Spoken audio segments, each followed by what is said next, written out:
अगर आप एक पुरानी गाड़ी खरीदने या बेचने की सोच रहे हैं तो रुकिए, आपके लिए एक बहुत बड़ी खुशखबरी है। सरकार एक ऐसा बदलाव लाने जा रही है जो गाड़ी के मालिकाना हक को ट्रांसफर करने के पूरे खेल को ही बदल सकता है। तो इस पूरी जानकारी के लिए हमारे साथ अंत तक बने रहिएगा।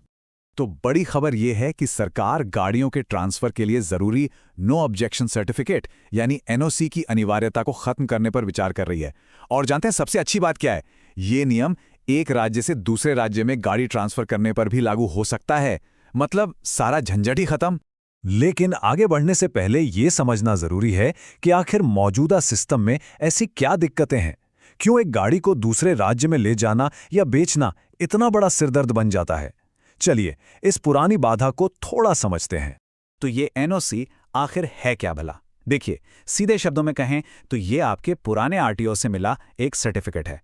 ये बस इतना कहता है कि ठीक है, हमें कोई दिक्कत नहीं है, आप ये गाड़ी किसी दूसरे राज्य में ले जाकर रजिस्टर करवा सकते हैं। और इसकी जरूरत पड़ती क्यों है? इसके पीछे कानून है, मोटर व्हीकल एक्ट 1988। ये एक्ट कहता है कि अगर कोई अपनी गाड़ी को दूसरे राज्य में 1 साल से ज्यादा रखता है तो उसे वहीं पर री रजिस्टर कराना ही होगा। और बस यहीं से एनओसी का पूरा खेल शुरू हो जाता है। अब जरा इस मौजूदा प्रक्रिया पर नजर डालिए। सोचिए, पहले अपने पुराने आरटीओ के चक्कर काटो, एनओसी के लिए अप्लाई करो, फिर कागजों का एक पूरा बंडल जमा करो, फिर बस इंतजार और इंतजार करो, और जब जाकर वो कागज का टुकड़ा हाथ में आए तब नए आरटीओ की भागदौड़ शुरू करो। कितना लंबा और थका देने वाला प्रोसेस है। और बात सिर्फ भागदौड़ की नहीं है, कागजात का जो जंजाल है वो तो और भी बड़ा है। आरसी, फिटनेस सर्टिफिकेट, टैक्स की रसीदें, अरे लिस्ट तो खत्म ही नहीं होती। और सबसे बड़ी मुसीबत तो ये है कि हर राज्य के अपने अलग अलग नियम कानून हैं। मतलब एक राज्य से दूसरे राज्य गए तो पूरी कहानी ही बदल जाती है। लेकिन अब इन सारी परेशानियों का एक डिजिटल समाधान सामने आ रहा है। एक ऐसा प्रस्ताव जो इस पूरी प्रक्रिया की तस्वीर ही बदल सकता है। और हाँ, ये कोई हवाई बात नहीं है। नीति आयोग की एक हाई लेवल कमेटी ने बाकायदा सड़क परिवहन मंत्रालय को ये प्रस्ताव सौंपा है। इससे आप इस बदलाव की गंभीरता का अंदाजा लगा सकते हैं। जरा पुराने और नए तरीके में फर्क देखिए, जमीन आसमान का अंतर है। कहाँ एक तरफ लंबी मैनुअल और जटिल प्रक्रिया और कहाँ दूसरी तरफ एक क्लिक पर होने वाला ऑनलाइन काम। अब सब कुछ वाहन पोर्टल के जरिए एक ऑटो जनरेटेड सिस्टम से होगा। मतलब ना कोई फिजिकल डॉक्यूमेंट, ना कोई दफ्तरों के चक्कर। और सुनिए, बात सिर्फ एनओसी तक ही सीमित नहीं है। सरकार पुरानी गाड़ियों को लेकर अपनी पूरी सोच ही बदल रही है। ये एक बहुत बड़ा पॉलिसी शिफ्ट है। और ये एक क्रांतिकारी विचार है सही में। अब गाड़ी की उम्र नहीं बल्कि उसकी फिटनेस ये तय करेगी कि वो सड़क पर चलेगी या नहीं। मतलब अगर किसी की 15 साल पुरानी गाड़ी भी एकदम टिप टॉप कंडीशन में है तो उसे चलाने की इजाजत होगी।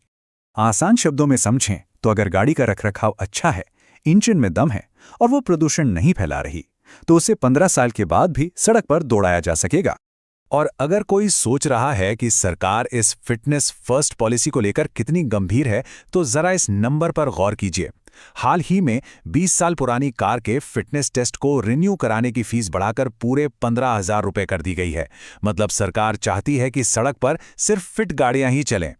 चलिए, अब नए नियम तो अपनी जगह हैं, लेकिन कुछ बातें ऐसी हैं जो एक स्मार्ट खरीदार को हमेशा ध्यान में रखनी चाहिए, चाहे नियम कोई भी हो।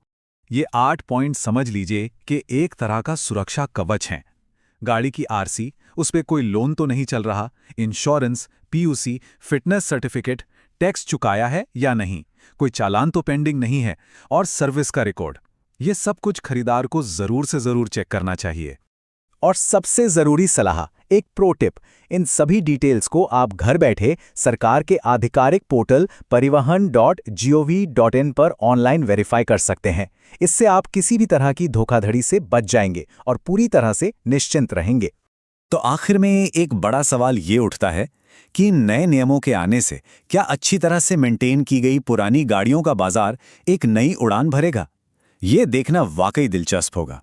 ऐसी ही और जानकारी के लिए ऑल कैन स्टडी को सब्सक्राइब कीजिए। धन्यवाद।